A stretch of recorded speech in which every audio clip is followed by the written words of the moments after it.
Good day sa inyo lahat. Kagigising ko lang po. Yan po, sa walang mga toaster, ito yung best way na gawin.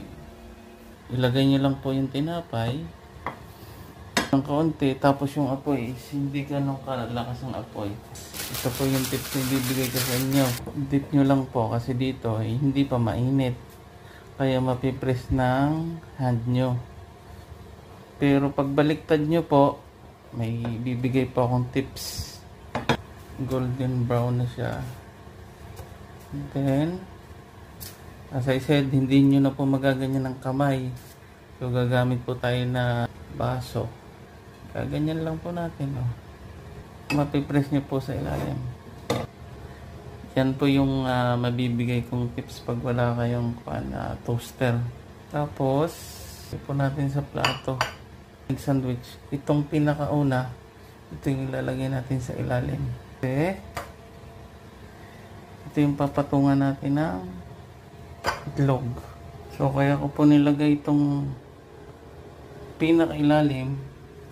Ito po yung lalagyan natin ng toppings. Tapos, ito yung tataklob natin. Ito na po tayo ng itlog. Ito yung itatoppings natin.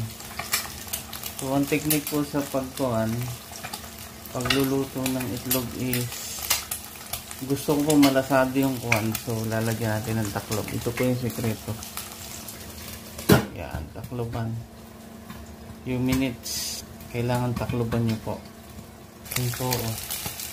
Luto na yung ibabaw, pero ang pinakaloob nyo is malasado. Kaya ito po yung tips, taklob.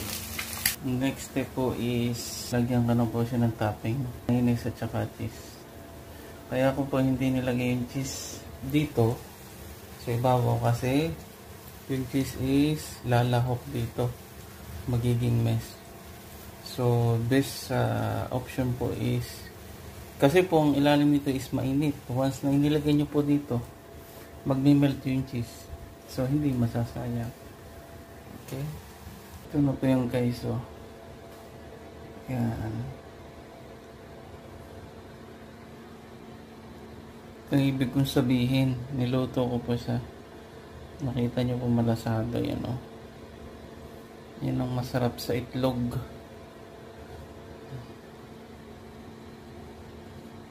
Kita nyo po. Tapos dito po, pwede nyo pa po yung i-twix. Pwede nyo lagyan ng tomato, lettuce, kahit na anong gulay. Po guys, ang finished product natin. Ready to eat now. Thank you guys.